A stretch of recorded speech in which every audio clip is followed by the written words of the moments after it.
Tere hommikust, kaunist keskhommikut ja täna on stuudios Keskerakonna peasekretär Anneli Ott ja Riigikogu Keskerakonna fraktsiooni liige, korruptsioonivastase komisjoni esimees Anastasia Kovalenko-Kõlvart.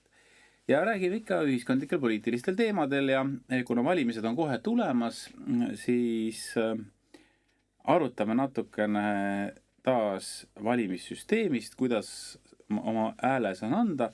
Ja praegu minu arust on jälle tulemas suur arutelu e-valimiste teemal. Mis seal siis tegelikult toimub, Anastasia? Ja, et korruptsioonivastases erikomisjonis on nüüd olnud 3 istungit e-valimiste teemal ja ka m-valimiste teemal. Ja üks suur asi, mis oli OSCE raport e-valimiste teemal järjekordne, kus siis tegelikult uuesti toodi välja need probleemid, millest on ka Keskerakond aastaid rääkinud. Esiteks on muidugi see probleem, et mis oli eraldi välja toodud, on muidugi see hääletamise salajasuse ja sellise põhiprintsiipide tagamine, et tegelikult e-valimistega see tagatud ei ole. Eraldi toodigi välja näiteks, et kuidas näiteks rühmades hääletatakse, kuidas tegelikult võidakse avaldada survet, et eraldi oligi välja toodud näiteks, et hooldekodudes võib toimuda selline mass hääletamine, aga veel eraldi oli selline aspekt, et mis tegelikult oli ka mitmel komisjonil käsitlusel, on eks ole see mitmekordne hääletamine. Nagu me teame, et e-valimiste puhul saab ju oma hääle anda mitu korda ja samamoodi on võimalik ka paberhäälega kirjutada, eks ole, hääl üle. Ja sellele on OSCE mitu korda juba viidanud, et tegelikult see küsimus pole üldse nagu reguleeritud. Et kuidas me tagame, et ikkagi kindlasti viimane hääl loeb ja teine on probleem auditeerimises. Näiteks ongi eraldi välja toodud, kui olid 2023 aasta valimised, siis seda protsessi ei kontrollitud ja põhimõtteliselt oli võimalik olukord, kus selles, kui nagu hääled, eks ole, eraldati nendest kehtetust häältest, et võeti siis nii-öelda arvesse viimased, tehti need anonüümseks, siis selles momendis oli võimalik esitada täiesti uued sedelid. Ja see moment oli jäetud kontrollimata. Nüüd meile valimisteenistus väitis, et ei, me ikkagi tegime kõiki kontrolle, kõik oli auditeeritud, tegime pistelisi kontrolle, kuid kui me erikomisjonis küsisime, aga kas teil on tõendeid? Et miks seda ei ole kuskil protokollitud, miks auditeerimisraamatus seda ei ole, siis meile öelda, teate, me lihtsalt ei pannud kõike kirja. Et reaalselt siiamaani tõendeid ei ole ja veel öelda, ja meil on ka videosalvestus, aga me ei saa seda teile näidata, sest see on juba hävitatud. Et põhimõtteliselt, et millele OSCE viitas, mille kohta oli eraldi ka tehtud magistritöö, olid ka TalTechi teadlased viidanud, et tegelikult see probleem reaalselt 2003 aasta valimistel oli ja uuesti on ka selles viimases raportis sellele viidatud, et see regulatsioon, see kontroll, auditeerimine on puudulik. Anneli, mille pärast kogu aeg nende valimistega on üks jama? Et isegi Ameerikas loetakse hääli üle, kuidagi neid kokku ei saada. Et millest see tuleneb? Et kas see on need erinevad valimisvõimalused või kus see mina arvan, et tegelikult on Eestis väga paljudel poliitikutel selline, kuidas ma ütlen, tahtmine meeldida, või tahtmine olla kuidagi eriline, aga mitte Eesti inimeste jaoks, vaid kuhugi väljapoole. Ja juba hea on ju minna rääkida, kuidas meil on sellised e-valimised ja kuidas see kõik maru hästi toimib. Ja minu jaoks see OSCE raport on praegu väga märgiline sellepärast, et ma kohe huviga vaatan, kuidas nüüd need ütleme, e-valimisi kogu aeg toetanud tänane koalitsioon kindlasti, aga siin on veel neid. Need poliitikud hakkavad nüüd ümber rääkima seda raportit, sest et alati on naeruvääristatud neid, kes siiamaani on öelnud, et e-valimistega on probleem. Täna me näeme, see raport ütleb, et põhimõtteliselt kõigis peatükkides on probleem. Turvalisusega, põhiseadusega vastavuses, kontrolliga, salajasusega, kõikides peatükkides on probleem. ja seda on aastaid räägitud, üle 20 aasta ja nüüd ma soovitan ka kõikidel vaatajatel, kuulajatel kindlasti neid Anastasia korruptsioonivastase komisjoni istungeid kuulata, sest seal on näha, et ühelt poolt selline koalitsioonipoolne naeruvääristamine, teema pisendamine, eks ju, ja teiselt poolt siis see, et kui valimisteenistuse juht härra Koitmaa peab vastama mingitele konkreetsetele küsimustele, nagu Anastasia see on nüüd lihtsalt üks soperdamine, eks ju, seda on nagu piinlik kuulata. Kõige olulisem protsess, mis üldse ühes demokraatlikus riigis on valimised ja me pisendame seda probleemi, me naeruvääristame seda probleemi, see näitab tegelikult esiteks lugupidamist oma riigi suhtes, lugupidamist oma riigi inimeste, rahva suhtes ja ka lugupidamist nende suhtes, kes toovad välja probleeme, et me ei tegele nendega, vaid me naeruvääristame neid, me ütleme, et ei tea, te olete rumalad. Täna on meil välisvaatlejate poolt väga detailne raport, seda nüüd kõik hakkavad analüüsima ja ma arvan, et see saab olema väga huvitav, sest et KOV-valimised on kohe tulemas. Ja mis ma tahan veel öelda, need M-valimised on kuidagi nüüd toodud päevakorda, kõik sellest räägivad, kõik midagi arvavad. See ei ole mitte midagi uut. See on e-valimised veel hullemas nii-öelda kastmes, eks ju, et see läheb veel hullemaks, see ei lähe paremaks, et me räägime millestki, me ehitame millegi peale midagi, mis on juba logiseb. Ei saa minna paremaks, läheb ainult hullemaks, aga me saame sellelt logisevalt nii-öelda taburetilt selle tähelepanu ära võtta, räägime kõik tohutult e-valimistest ja Anastasia on selles mõttes teinud ju super töö, et pärast seda, kui seal või see teema seal korruptsioonivastases komisjonis ära oli see koosolek, siis tegelikult valimiskomisjon, no ma arvan, et päris tõenäoline on see, et nad ei julgenud e-valimisi hakata rakendama. Või M-valimisi, jah. Et need küsimused, mis seal tõstatati, need probleemid, mis seal tõstatati, ja no iga inimene sai aru, et vastuseid ei ole. Ja täna me vähemalt saame seda öelda, et M-valimistega me kooliste ajal tegelema ei pea. Ja see on juba ikkagi parem olukord kui see, kui ka need oleksid veel tulnud. Nii et ma ütlen, et siin tuleb praegu väga tõsiselt selle teemaga edasi tegeleda ja kindlasti Keskerakond on ka see erakond, kes seisab selle eest, et siin selgus majja saaks ja kui on vaja, siis tuleb ka need valimised lõpetada ilmselgelt. Aga mis see lahendus siis on, et kuidas teha selline kord, et kõik oleks rahul? No tegelikult, et mina kahtlen, kas üldse niimoodi hääletusega saab minna edasi, eriti arvestades nüüd seda viimast raportit ja üleüldse ka neid asju, mis said korruptsioonivastases erikomisjonis avalikuks. Ja ma ütlen, et see oli ka märgiline, et tõesti M-valimiste puhul oli väga tasakaalukas see hääletamine. Üks hääl oli ülekaal, mis oli 4-3, et otsustati, et M-hääletust kohalikel valimistel ei tule. Ja ma ütlen veel seda, et oli väga suur poliitiline surve nendele, et M-valimised oleksid rakendatud ja ma toon siin mitu aspekti välja. Esiteks on väga, väga suur probleem, et meil valimiskomisjoni selle sõltumatuses püüakse nagu kahelda ja püütakse ikkagi seda nagu poliitiliselt mõjutada, see on nagu väga suur probleem.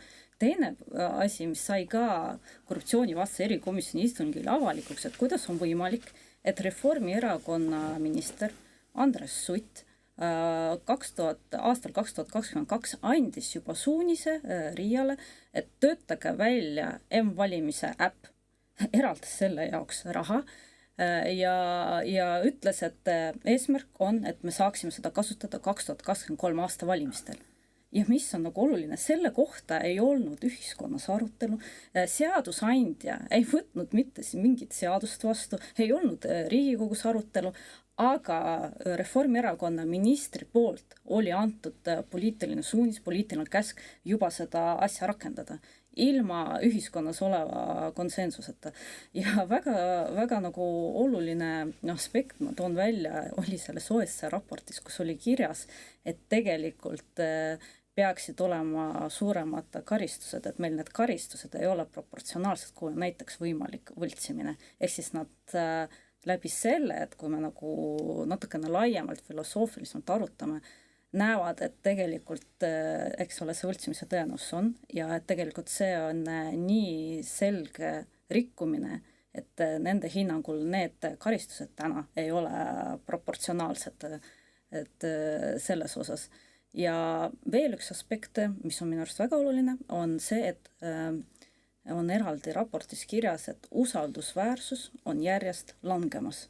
Ja see on väga oluline, et valimised on kõige olulisem demokraatlik protsess, et põhiseaduse paragrahv 1 ütleb, et rahvas on kõrgema võimu kandja ja valimised on selles osas võtmetähtsusega. Ja kui järjest toimus selline polariseerumine, sellel on ka viidatud eraldi, kui on järjest inimeste usaldus langemas valimiste suhtes, kuidas me saame edasi liikuda e-valimistega. Ja M-valimiste puhul ma veel toon sellise asja välja, et mis põhjusel seda üldse ei saa rakendada, on see, et need rakendused läheksid siis Apple'i poodi, Google'i poodi, kus meil ei oleks mitte mingit kontrolli. Põhimõtteliselt võidakse sinna lisada mingisugune pahavara, aga meil ei ole võimalus seda kontrollida. Rääkimata sellest, et näiteks vahetult enne valimisi võidakse, kui keegi soovib valimistes sekkuda, tekitada väga palju sarnaseid äppe, eks ole, sinna rakenduspoodisse, inimesed heauskselt laevad need alla, andmed lähevad kaduma ja kolmandad osapooled saavad sellele ligi. Et kas see ei ole julgeolekuoht? Kas, kui kokku võtta, Anneli, kas on üldse mingisugust väljapääsu, et e-valimised ja M-valimised võiksid tulevikus olla turvalised ja kasutatud? Ma arvan, et siin meie kuulaja ka kindlasti mõtleb, et kuulge, et te olete siin nagu 20 aastat on see probleem olnud, kogu aeg kõik räägivad, eks, et miks te midagi ära ei tee. Et miks te siis neid lihtsalt ära ei lõpeta, et lähme järgmine kord sinna kasti juurde ja valime ja lihtsalt lõpetame ära, et kui on nii suur kahtlus, nii suur usaldamatus, minu teada on see kuskil seal 40% juures, no siis see näitabki seda, et tegelikult võib-olla tulebki nii teha. Aga küsimus on lihtsalt selles, et selleks peab olema poliitiline tahe. Ja seni, kuni seda poliitilist tahet ei ole nende erakondade poolt, kes täna võimul on, nii kaua ka seda ei juhtu. Ja me hakkame kuulama seda, kuidas tegelikult me võiksime usaldada ja kõik on kontrollitud ja nii edasi, nagu Anastasia siin faktid välja tõi, et tegelikult seda tehtud ei ole. Nii et mina näen küll siin täna Eesti ühiskonnas väga suurt probleemi tekkimas. Ja ma loodan, et me võime isegi näha seda, et need e-valimised tuleb väga kiiresti ära lõpetada. Nii, aga sinna Riigikogu valimistena veel natukene aega, et saaks koalitsiooni muuta, aga käibemaksu tõus 1. juulist tuleb ja selle vastu rohtu ei ole. No, daamid, Leedu on Eestist kõvasti mööda läinud ja Eesti majandus on sellises, väga tagasihoidlikus seisus. Kas sellises olukorras käibemaksu tõus võib aidata kaasa ka mõnele positiivsele stsenaariumile? Selle käibemaksu tõusuga on ju ka see, et nüüd oli ka Riigikogus hääletus, et see tõus ei ole enam ajutine, vaid jääbki kehtima, eks ole, see 24%. Ja ma siin ühes kõnes rääkisin, et põhimõtteliselt valetati rahvale 5 erineval moel, vähemalt, et siis tulla lõpuks selle eelnõuga välja, mida hääletati. Esiteks, eks ole, enne valimisi valetati, öeldi, et maksud ei tõuse. See oli esimene vale. Siis oli teine vale, kus öeldi, et teate, ikkagi see käibemaks tõuseb, tulumaks tõuseb, aga ainult on ju 22%-ni. Siis see osutus ka valeks. Järgmine oli, et teate, käibemaks, tulumaks tõuseb ikkagi 24%-ni, aga ajutiselt. See oli jälle vale. Siis öeldi, et teate, et see tõesti, et me teeme nagu selle veel 24%-ni, aga see on nagu puhtalt julgeolekuks, et võt see ajutine julgeolek, see osutus ka valeks, ei ole enam julgeolekumaksu, see nüüd vahetati ära, on uus eelnõu, kus on 24% tulumaksu, käibemaksu tõus jäädavalt.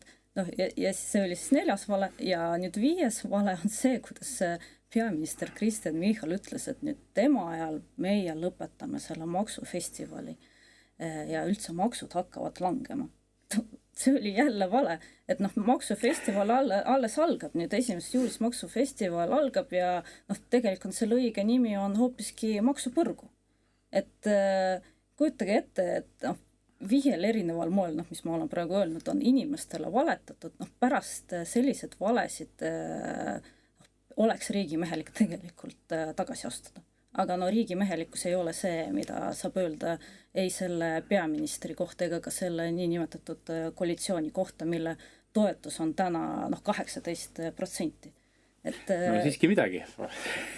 Aga ütleme nii, et ma arvan, igas demokraatlikus sellises õigusriigis, kus ongi demokraatia väga arenenud, et selline valitsus ei saaks jätkata, nad ise astuksid tagasi. Ja täna, et Kristen Michal võib rääkida mida iganes, aga mina ütlen, et selline valitsemine ei ole legitiimne. Ja tuleb üks päev, kus nad astuvad tagasi. Anneli, kas sa oled sama kriitiline või näed sa midagi positiivset ka valitsuse töös? Maksude tõusuga on ju ikkagi see, et me saame investeerida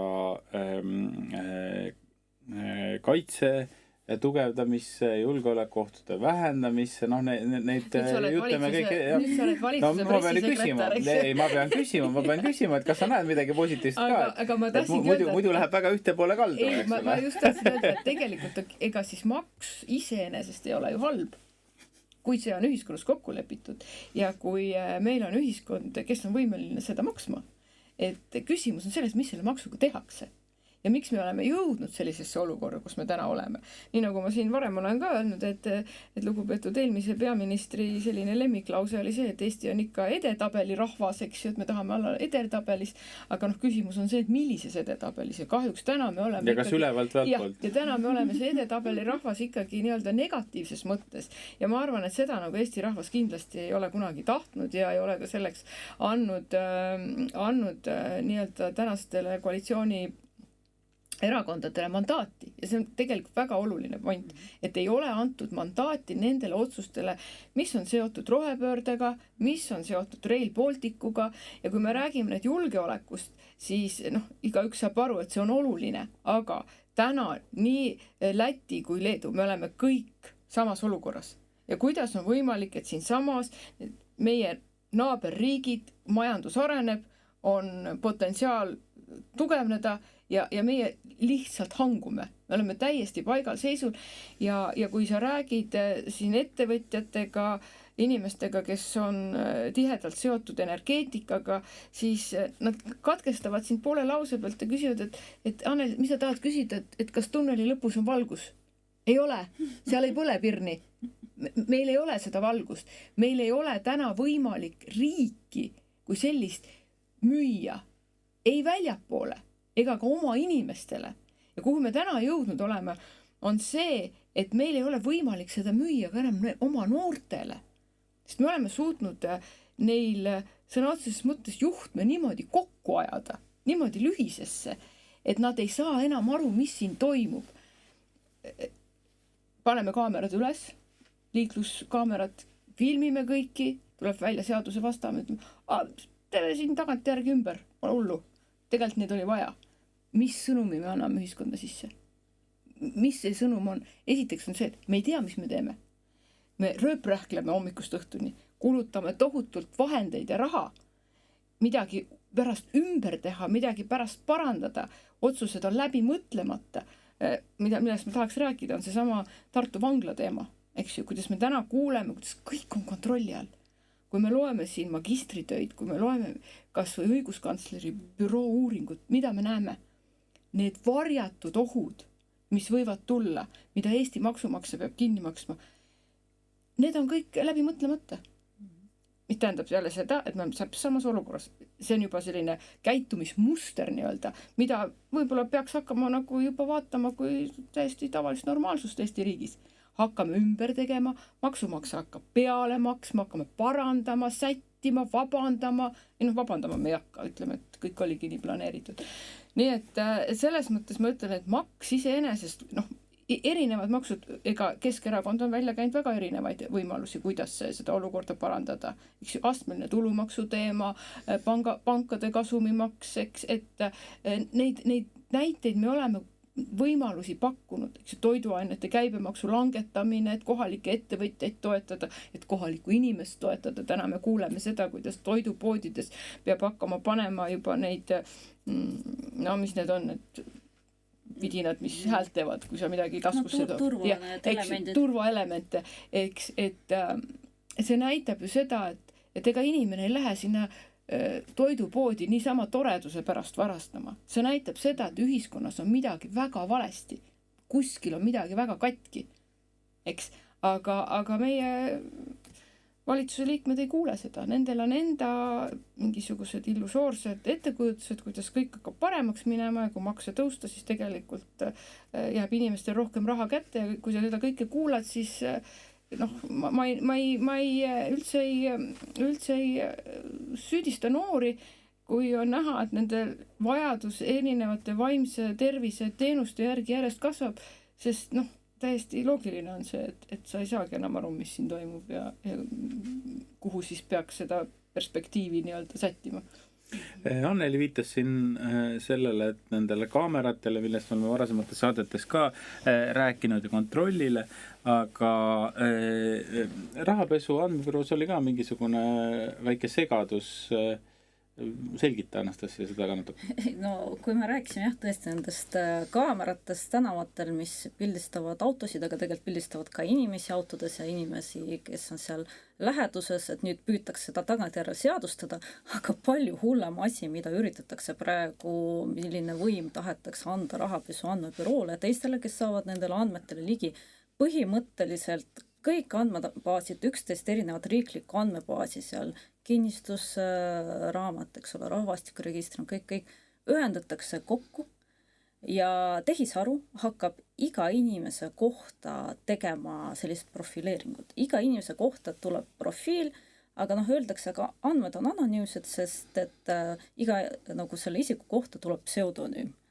Aga tegelikult, kui lugeda seda seadust, noh, muidugi öeldakse, seal on muidugi oli väga kavalalt on, eks ole, eelnõu pealkirjaks pannud, no see on ikkagi terrorismi ja rahapesu tõkestamise eelnõu ja selle jaoks, et sellega võidelda, noh, sest et siis on ju väga raske on ju midagi kommenteerida, siis kohe rünnatakse sind, et mis mõttes, et kas sa oled selle vastu, eks ole, et võidelda, eks ole, noh, rahapesuga, et ei, keegi ei ole selle vastu, aga probleem on selles, et nüüd soovitakse, eks ole, hakata kasutama tehisaru, tehisintellekti selle jaoks, et palju lihtsamalt inimeste kohta profiile teha ja siis vajadusel siis noh, saabki sellise nagu toimiku.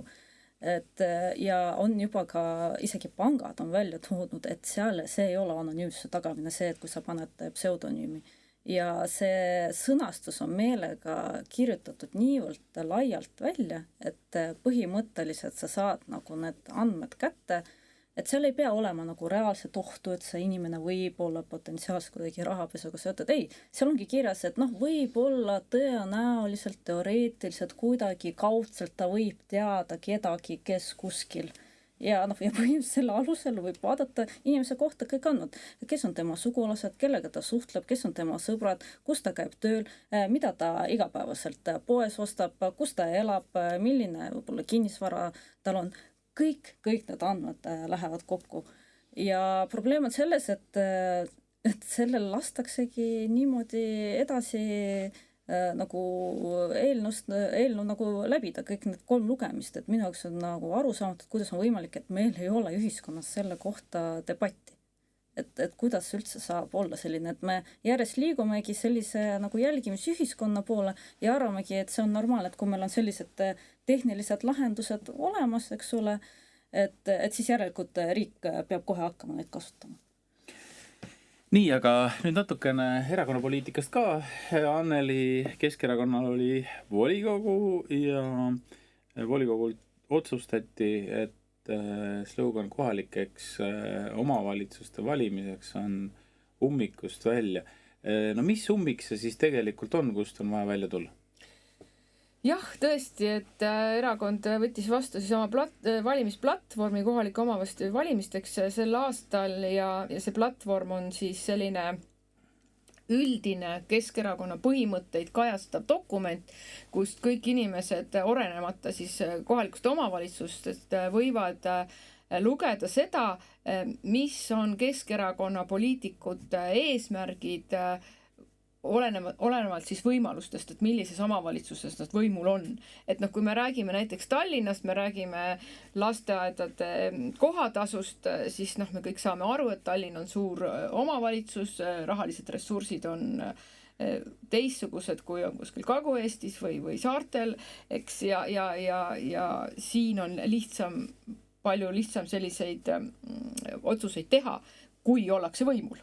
Et täna, nagu me näeme, see väga lihtsalt ei käi, isegi siis, kui võimul ollakse, aga siiski selle dokumendi mõte on see, et valija saaks aru, mis on laiemalt Keskerakonna eesmärgid ja eks siis iga kohaliku omavalitsuse nimekiri peab vaatama, et mida ta sellest programmist saab rakendada, mida mitte. Ummikus ollakse, no mulle tundub, et siin on juba praegu olukord selline, kus igas valdkonnas ollakse ummikus. Tervishoius raha ei ole, hariduses on suured probleemid, investeeringud teedesse, meil on madal sündivus, kohalike omavalitsuste eelarved on järjest väiksemad, seesama käibemaksu tõus, mis nüüd rakendub, tegelikult toob ju ka omavalitsustele lihtsalt väga suure kohustuse juurde. See tuleb kuskilt leida, see tuleb jälle kärpida kuskilt, eks ju. Huvihariduse teemad, palgateemad, treeneritel, erinevate siis ütleme selliste kogukondlike, sotsiaalsete, kultuuriliste ürituste korraldamised, mida kohe hakatakse kärpima, kui tulevad omavalitsusele lisakohustused, millega tegelikult midagi teha ära ei saa, vaid lihtsalt, et sellele, et riigi poliitika paneb suuremad kohustused eelarvele. Ja ummikust välja on, ma arvan, tegelikult väga kõnekas. Et kui sa räägid inimestega koha peal, erinevates piirkondades, siis hästi palju täna on kuulda seda, mida ma siin enne ka ütlesin noorte puhul, aga ka teiste puhul, et inimesed enam ei oska nagu näha, kuidas edasi minna. Et sa oledki nagu sellises ummikus, sa ei tea, kas minna vasakule, paremale, minna tagasi, võtta eesmärgid oma elus kõik maha, langetada oma erinevaid ambitsioonid, ma ei tea, eluaseme suhtes, reisimise suhtes, mis iganes, üldse ära kolida, mida ka väga palju kuulda, et selline segadus, üldine segadus ja kõige rohkem on see, väljendub kindlasti selles, et sündivus on drastiliselt langenud. Nii et siin Keskerakond näeb võimalust Eesti jaoks loomulikult, kui kohalikus omavalitsustes alustada ja Riigikogu valimised oleks siis need, kus tegelikult saab suuri otsuseid hakata tegema ja pöörata kogu see majanduslangus ikkagi tõusu suunas ja lähtuda eelkõige sellest, mis on Eesti huvi, mis on Eesti inimese selline vajadus.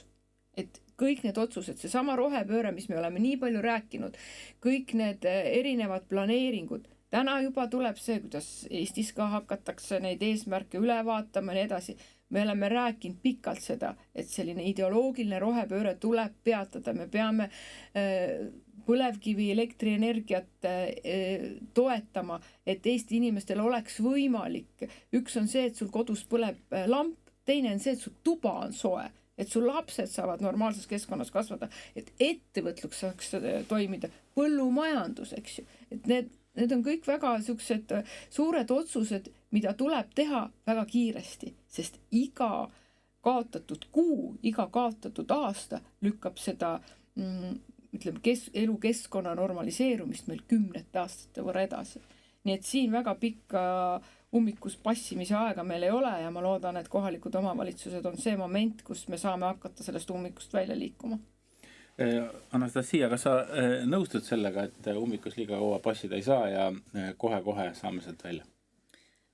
Ja tegelikult, et praegu iga see otsus tegelikult lükkab meid aina kaugemale teiste nagu riikidega võrreldes nagu selle konkurentsivõime osas ja seoses selle ummikust välja, et et ma just vaatasin, eks ole, need uudised, kuidas inimestele ei ole raha, et tegelikult automaksu maksta, praegu on, eks ole, jälle see kuupäev maksmiseks ja veel samal ajal teine uudis, mis köitis minu tähelepanu, oli see, et inimestel enam ei ole raha näiteks, et käia, eks ole, autohoolduses ja üldse, et autot remontida.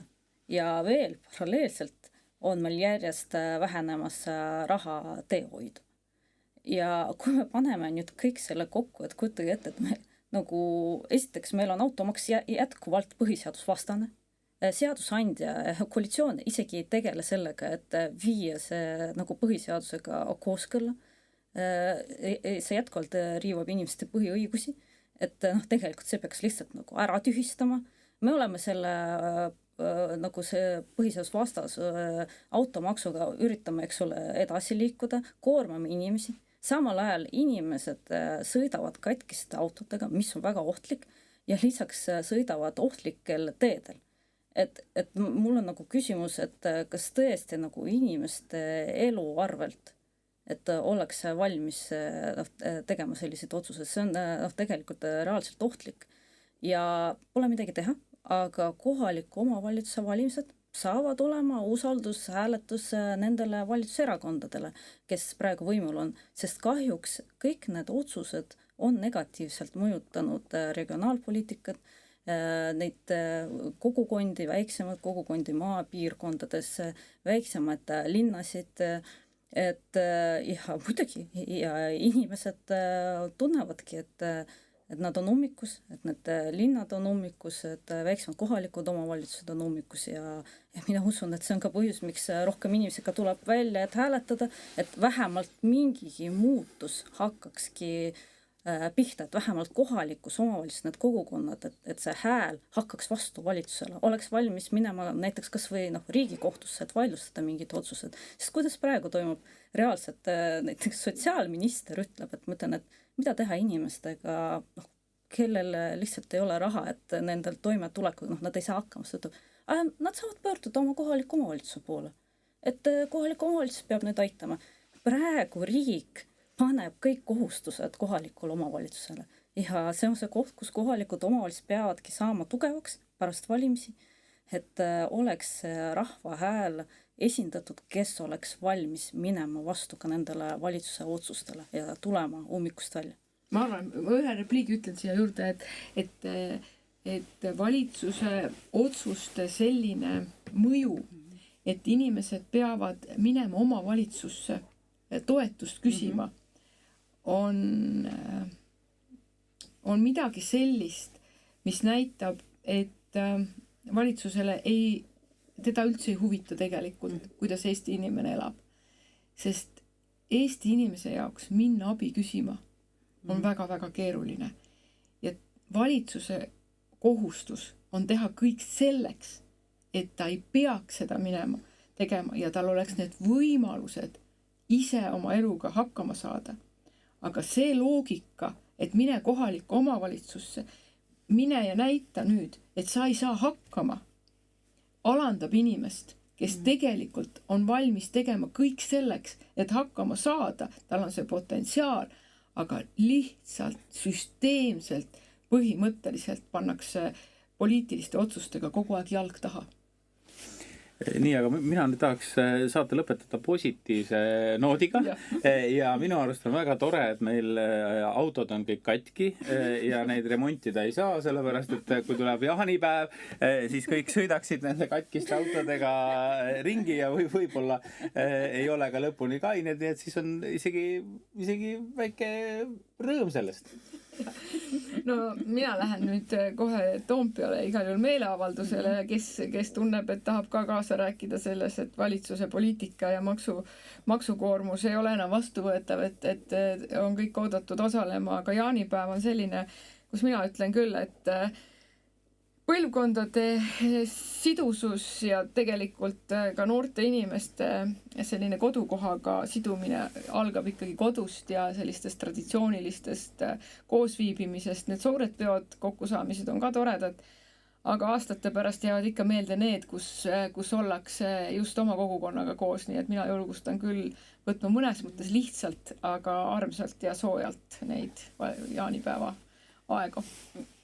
Jah, et tegelikult jaanipäev ja need sellised vahvad päevad võiksid olla need, kus võib-olla korrakski unustada selle ummiku, selle kaose, mis meid ümbritseb ja lihtsalt veeta hästi aega oma perega, oma lähedastega, et tegelikult positiivsed emotsioonid on need, mida täna ühiskond väga vajab.